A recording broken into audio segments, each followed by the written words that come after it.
பத்திரிகை மற்றும் ஊடக நண்பர்களுக்கு என்னுடைய பணிவான வணக்கம். இன்றைக்கி நான் பாண்டிச்சேரியில் வந்து நம்முடைய முதல்வர் சந்தித்ததுக்கான காரணம், இங்கே படப்பிடிப்புலாம் நடக்கிறதுக்கு இருந்த கட்டணங்கள் வந்து வெகுவாக குறைக்கப்பட்டிருக்கு. கொரோனா நேரத்தில் இந்த கட்டணங்கள் அதிகமாக்கப்பட்டு அதுக்கப்புறம் அது குறைக்கப்படாமே கிட்டத்தட்ட ஒரு 5 வருஷமாக அவர் இருக்குமா சரி செல்வம் இவங்க எல்லாமே வந்து நிறைய முயற்சி பண்ணி அநேகமாக பாக்யராஜ் சார் தான் முதல்ல மனு கொடுத்தாருன்னு நினைக்கிறேன். இதுக்காக கடைசியில் வந்து இன்றைக்கி வந்து படப்பிடிப்புக்கு வந்து 28,000 ரூபாய் இருந்தது 15,000 ரூபாவும், சீரியலுக்கெல்லாம் வந்து 18,000 ரூபாய் இருந்தது 10,000 ரூபாவும் அது குறைக்கப்பட்டிருக்குது. அது வந்து பாராட்டப்பட வேண்டிய விஷயம். கைத்தட்டி வரவேற்கிறத மீறி முதல்வர் வந்து கைகூப்பி வணங்கலாங்கிறதுக்காக. ஏன்னா இன்னமும் இந்த கட்டணம் குறைக்கப்பட்டால் இங்கே வந்து டூரிசம் வந்து இன்னும் பிரமாதமாக இருக்கும். நிறைய தேட்டரு, நிறைய ஹோட்டல்கள் புக் ஆகும், நிறைய படப்பிடிப்பு நடக்கும். எப்போ ஒரு நாட்டில் டூரிசம் வந்து அதிகமாக வளருதோ அந்த நாட்டோட வளர்ச்சி பெருசாக இருக்கும். அதை தான் நான் இப்போ கூட அவர்கிட்ட சொல்லும்போது சொன்னேன். அதுக்கு நம்ம ஒரு தனியாக ஒரு படம் எடுக்கணும். இந்த பாண்டிச்சேரியுடைய ஸ்பெஷாலிட்டி என்ன, உலகத்தில் இருக்க மிக சிறந்த கடற்கரை நகரங்களில் இதுவும் ஒன்று. அதனால் முதல்வருக்கு என்னுடைய மனப்பூர்வமான பாராட்டுகள். நானும் ரவுடி தான் படத்தில் நீங்கள் நடிச்சிருக்கீங்க. இப்போ அந்த டாக்குமெண்ட்ரி ஃபிலிமுக்கு வந்து அவங்க இது தர மாட்டாங்க. தனுஷ்க்கும் நயன்தாரா கடையில் ஒரு சின்ன மோதல் ஏற்படுது. எப்படி சார் பார்க்குறீங்க? ரெண்டுமே இன்ட்ரெஸ்டிங்காக இருக்குது, ரெண்டுமே நல்லா பார்க்குறேன் நான்.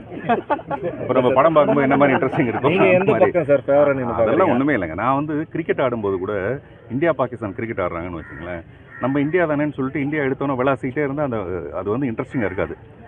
இந்தியாவுக்கும் பாகிஸ்தானுக்கும் பயங்கர போட்டி வந்து கடைசியில் ஒரு பால் ஒரு ரன், அது யார் அடிக்கிறா அப்படின்னா தான் பார்வையாளனுக்கு ரொம்ப இன்ட்ரெஸ்டிங்காக இருக்கும் இல்லையா. நான் இந்தியாவை சப்போர்ட் பண்ணுறேன், அவன் பாகிஸ்தானை சப்போர்ட் பண்ணுறான்னா கேம் நல்லா இருக்காது. அதனால் ஒரு பக்கம் தனுஷ், ஒரு பக்கத்தில் நயன்தாரா. இப்போ அவங்க 2 பேரும் கல்யாணத்துக்கு வந்தாங்க, 2 பேரும் இந்த பக்கம் திரும்பி உட்காந்துருக்காங்க. அது பார்க்குறதுக்கு நல்லா இருக்குல்ல. ஸோ நம்ம வந்து வெறும் பார்வையாளர்கள் தான். சந்தோஷம், ரெண்டு சப்போர்ட்டர் கிடையாது. நான் ரெண்டையுமே ரசிக்கிறேன். திரைக்கலைஞருங்கிற முறையில் அதை எப்படி நீங்கள் பார்க்குறீங்க? அதான் சொல்கிறேங்க, அது அவங்கவுங்களுடைய தனிப்பட்ட கருத்து. அதில் வந்து நான் அதான் சொல்கிறேன், நான் அதை இன்ட்ரெஸ்டிங்காக பார்க்குறேன். இவங்க இந்த பக்கம் கால் மேலே கால் போட்டு உட்காந்துருக்காங்க, அவர் அப்படி திரும்பி உட்காந்துருக்காரு. அதை பார்க்குறதுக்கு நமக்கு நல்லா இருக்குது, அவ்வளோதான். நான் அதை ரசிக்கிறேன், அவ்வளோதான். இப்படி ஒன்று நடக்கலன்னு வச்சுங்களேன், அப்படி ஒரு இன்ட்ரெஸ்டிங்கான ஒரு படமே கிடைக்காதுல்ல. உங்களுக்கு தாங்க பயங்கர சந்தோஷம் இது எல்லாமே. உண்மை, ஒருவேளை நயன்தாரா அப்படி ஒரு லெட்டர் அனுப்பவே இல்லை, தனுஷ் வந்து அதுக்கு வந்து ரியாக்ட் பண்ணிட்டாரு அப்படின்னா பத்திரிகை வந்து வேலை குறைஞ்சி போயிடும், அந்த சுவாரஸ்யம் வந்து குறைஞ்சி போயிடும். தொடர்ச்சியாக விவாகரத்து அதிகமாக இருக்குது. சமீபம் இந்த 1 வருட காலமே நிறைய திரைத்துறை விவாகரத்துகள் வருது. ஒரு திரைத்துறையில் இருக்க நீங்கள் எப்படி சார்? இல்லை, ஒரு வருஷத்தோட பேர் ஒன்று இருக்கும், இது விவாக வருடம்னு போட்டிருக்கோம். இது வந்து அந்த மாதிரி, அதனால இது வந்து விவாகரத்து வருடம் போட்டிருக்கோம். என்னமோ தெரியல. நம்ம அந்த இதை எடுத்து பார்த்தோம்னா தெரியும், என்ன சொல்லுவாங்க, அந்த பஞ்சாங்கத்தை எடுத்து பார்த்தா தெரியும் இந்த வருஷம் வந்து விவாகரத்து வருடம் அப்படிதான் போட்டிருக்காங்க. நம்ம தெரியல, இதெல்லாம் சன் டிவிலேயே நம்ம அப்படி போடுவாங்க, இந்த வாரம் அப்படின்னு. அந்த மாதிரி இந்த வருடம் அப்படி இருக்கலாம். வந்து விவாகரத்து விஷயத்துல வந்து நிறைய சமூக வலைதளம் ஒரு பத்தி அவதூறு பரப்புறாங்க அப்படின்ற விஷயத்தெல்லாம் சொல்லுங்க. அவரும் இது வந்து நான் நடவடிக்கை எடுப்போம். இதை எப்படி பாக்குறீங்க நீங்க சோஷியல் மீடியா? ரொம்ப சென்சிட்டிவான விஷயங்க. நான் வந்து ரஹ்மான் சாரோட கிட்டத்தட்ட 22 வருஷமா நான் பழகியிருக்கேன். ஒரு பியூரஸ்ட் ஃபார்ம், ஒரு அவங்களுடைய மனைவி இப்போ சொல்லியிருக்க மாதிரி ஒரு gem of a person in the world, உலகத்திலேயே ஒரு சிறந்த மனிதர் அப்படின்னா அப்படி அவருக்கு வந்து இசை தெரியும், இசையை தவிர ஒன்றுமே தெரியாது, மனைவியை தவிர எதுவுமே தெரியாது. அந்த மாதிரி நீங்கள் நல்லா கவனித்து பார்த்தீங்கன்னா அவரை பற்றி நெகட்டிவாக பேசினதுக்கு அப்புறமேல நிறைய யூடியூபர்ஸ் அதுக்கு பதில் சொல்லியிருக்காங்க, அப்படி நீங்கள் பேசக்கூடாதுன்னு சொல்லிட்டு. வேறு யாருக்கு இது நடக்கவே நடக்காது.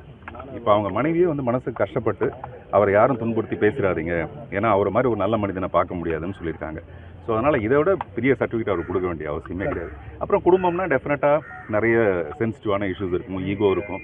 ஆனால் அதை இவ்வளோ பெருசுப்படுத்திடக்கூடாது. நம்ம அவசரமாக எல்லாரும் அது சம்மந்தமான கருத்து சொல்லிட்டோமோன்னு எனக்கு கொஞ்சம் வருத்தமாக இருக்குது. அந்த கருத்து வந்தது கூட நான் காரணம் என்ன நினைக்கிறேன்னா, அந்த 1 மணி நேரத்துக்குள்ளே அந்த இன்னொரு பெண்ணோட விவாகரத்து வந்த உடனே மேபி நமக்கு தான் எப்போவுமே முடிச்சு போடுறது இன்ட்ரெஸ்டிங்காக இருக்கும்ல, அதனால் அப்படி ஒரு முடிச்சு போட்டிருப்பாங்க. விஜயோட அரசியல் எப்படி சார் பார்க்குறீங்க? அடுத்த கட்டம் மாநாடு வச்சுட்டாரு, இப்போ அடுத்தடுத்த கட்டங்கள் அறிக்கைகள் ரொம்ப கடுமையாக விடுறாரு. ஒரு திரைத்துறையிலேருந்து போனவர், உங்களோட பார்வை எப்படி சார் இருக்கு? இது வந்து தவிர்க்க முடியாத ஒரு அரசியல்னு நான் பார்க்குறேங்க. இப்போ ரஜினி சார் வரும்போதும் நமக்கு எப்படி இருந்ததுன்னா, ரஜினி சார் வந்து என்ன பண்ணிட போகிறாரு அப்படின்னு ஒன்று இருந்தது. கமல் சார் வரும்போதும் அப்படி இருந்தது. இப்போ மிஸ்டர் விஜய் வரும்போதும் அது மாதிரியான ஒரு விமர்சனங்கள் இருந்தால் கூட அவருடைய எழுச்சி வந்து ரொம்ப பிரமாதமாக இருக்குது. அது ஃபஸ்ட்டு மேடையே நமக்கு மேடைன்னு தெரியாத அளவுக்கு ரொம்ப பிரமாதப்படுத்திட்டார் அவர். அடுத்தடுத்த நல்ல முன்னேற்றங்கள் இருக்குது. அகைன் நம்ம என்ன பார்ப்போம்னா, இதெல்லாம் தவிர்க்கவே முடியாது அரசியலில். அப்புறம் அவர் திமுகவை எதிர்க்கிறது தான் சரியான விஷயம். அரசியல்னால் இன்றைக்கி யார் ஆட்சியில் இருக்காங்களோ, எம்ஜிஆரும் அதை தான் பண்ணியிருப்பார், யார் வந்தாலும் அதை தான் பண்ணுவாங்க. அதனால் அவருக்கு வந்து தனிப்பட்ட முறையில் திமுக மேலே வெறுப்புன்றதை மீறி ஆளுங்கட்சியை எதிர்த்தால் தான் அவங்க ஒரு ஹீரோவாகவே மாற முடியும். அதுக்கு மாற்றுன்னு தானே அவங்க வரணும்.